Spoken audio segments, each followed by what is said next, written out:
આજે અમે જે કલેક્ટર શ્રી રાજકોટને જે રજૂઆત કરી છે એમાં ગીર સોમનાથ જિલ્લાના કલેક્ટર દિગ્વિજયસિંહ જાડેજા અહીંયા રાજકોટમાં ન્યારી ડેમના કિનારા ઉપર ન્યારી ડેમના સ્કેચમેન્ટ એરિયાની અંદર અમારી દ્રષ્ટિએ અમને માહિતી મળી છે એ મુજબ એ નિયમ વિરુદ્ધનું બાંધકામ અને આ ફાર્મ હાઉસનું નિર્માણ કરેલ છે. આ એટલા માટે અમારે રજૂઆત કરવા આવી પડી છે કે આજ ગીર સોમનાથના કલેક્ટર દિગ્વિજયસિંહ જાડેજા ગીર સોમનાથની જિલ્લામાં ગરીબોના મકાનો, ગરીબોના ઝૂંપડાઓ, ગરીબોના ખેતરો પોતાનો સત્તાનો ગેરઉપયોગ કરીને ઉજાડી રહ્યા છે, ત્યારે ત્યાંની પ્રજાએ અમારી પાસે માહિતી આપી કે આ લોકો આવી રીતે અહીંયા રાજકોટમાં રહે છે. અમારી આજની રજૂઆત ન્યારી ડેમના કિનારો પર આવેલું આદિરાજ ફાર્મ, જેની માલિકી આ ગીર સોમનાથ કલેક્ટરની છે, આ ફાર્મની અત્યારે રાજકોટની બજાર ભાવ પ્રમાણે ઓછામાં ઓછી 20 કરોડ રૂપિયાની કિંમતનું આ ફાર્મ હાઉસ છે. આ ફાર્મ હાઉસ સંપૂર્ણપણે અમારી દ્રષ્ટિએ નિયમ વિરુદ્ધનું બાંધકામ છે. અને જ્યારે આજ અધિકારી અહીંયા રાજકોટમાં જ્યારે રૂડામાં હતા ત્યારે હું આપને પ્રશ્ન પૂછું છું આ માધ્યમ દ્વારા કે જે માણસ પોતે જે સંસ્થામાં નોકરી કરતા હોય એ પોતાની મંજૂરી આપી શકે? મારી પાસે માહિતી છે કે રૂડામાં હતા ત્યારે જ એમના ફાર્મ હાઉસની નિર્માણ કરવાની મંજૂરીઓ લીધી છે એને, પણ એની પણ તપાસ થવી જોઈએ. બીજું મારે આપને કેવું છે કે આ અધિકારી ગીર સોમનાથ જિલ્લામાં રાત અને દિવસ માત્ર ને માત્ર ભ્રષ્ટાચાર કરીને અમારી પ્રજાને લૂંટી રહ્યા છે. મારે આપને કેવું છે કે અમે અમારા ઇતિહાસમાં ભણતા હતા ત્યારે વાંચ્યું હતું કે મોહમ્મદ ગજની અમારા સોમનાથને લૂંટવા આવતો હતો.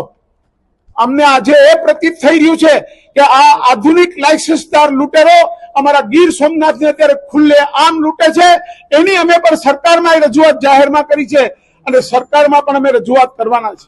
અમે આના માટે chief secretary of Gujarat, vigilance, ACB, CBI આ બધા જ સરકારી તંત્રોને કે જે આ ઉચ્ચ અધિકારીઓ પર પગલા લઈ શકે અને એની ભ્રષ્ટાચારની તપાસ કરે, એના માટે અમે ગીર સોમનાથમાં ભ્રષ્ટાચાર નાબૂદી સમિતિ બનાવી છે. આજે એના બધા જ માનનીય સભ્યોમાંથી અમે 15 માણસો આજે અહીંયા રાજકોટ આવ્યા છે.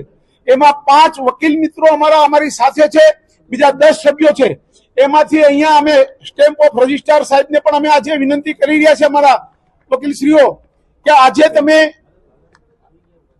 દિગ્વિજયસિંહ જાડેજા કલેક્ટર ગીર સોમનાથના પરિવારના નામે કે એમની સાથે લોહીના સંબંધથી જોડાયેલા હોય એવા કોઈ પણ પરિવારજનો નામે આ રાજકોટ શહેર અને આજુબાજુના વિસ્તારમાં એમની કોઈ પણ મિલકત હોય તો એની અમને માહિતી આપવાના છે, એ પણ અમે માંગણી કરી રહ્યા છીએ.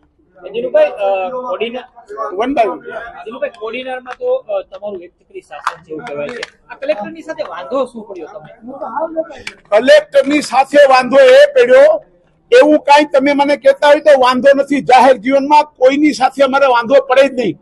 પણ અમારી નગરપાલિકાની ચૂંટણી હમણાં જ ચાલુ હતી, આપણે જોયું હતું. એને અમારા ગામના બધા જ બુથોને સંવેદનશીલ જાહેર કરાવ્યા, માત્ર કોંગ્રેસને ખુશ રાખવા માટે. શું કામ? તમને આશ્ચર્ય થાય કે કોંગ્રેસને કલેક્ટરે શું કામ ખુશ રાખવા જોઈએ? પણ એને જે વેરાવળની અંદર ઘણી પ્રોપર્ટીઓનું કે જેનું ડિમોલિશન કરી અને ગુજરાત સરકારની પાસે પોતાની વાહવા કરાવવા અને પોતાને ગુડ બુકમાં આવવા માટે આ માણસે જે નિયમ વિરુદ્ધના બાંધકામો કર્યા છે, એના વિરુદ્ધમાં સુપ્રીમ કોર્ટ ઓફ ઇન્ડિયાની અંદર એક પિટિશન દાખલ થઈ છે. અને આ પિટિશન એમાંથી એને કોણ બચાવે?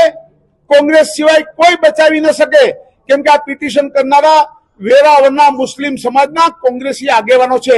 એનાથી બચવા માટે આ માણસે તુક્કો કરી અને કોડીનાર શહેરની ચૂંટણીને સંવેદનશીલ જાહેર કરાવી. અમારા ગામમાં અમે 35 વર્ષથી નગરપાલિકા ભારતીય જનતા પાર્ટી પાસે છે. ભારતીય જનતા પાર્ટીની કામગીરીને કારણે કોડીનાર નગરપાલિકાના પ્રજાજનો અમને વારંવાર સુકાન સોંપી રહ્યા છે. એમાં ભાઈને એવું થયું કે હું આ બધું કરું. મારો દીકરો શિવાભાઈ 7 નંબરના વોર્ડમાં એ ચૂંટણી લડતા હતા. એક કલેક્ટર દરજ્જાનો માણસ ચાલુ મતદાને 2 કલાક સુધી એ મતદાન મથકમાં શું કરતા હતા? લોકોનો કેવો પ્રભાવ પાડતા હતા કે તમારે કોઈ ડરવાની જરૂર નથી, પણ અમારું શહેર એમ કોઈથી ડરે નહીં. બધાએ નિર્ભયપણે પૂરેપૂરું 60% જેટલું મતદાન કરીને અમે લોકો ભારતીય જનતા પાર્ટીને વિજયી બનાવી છે.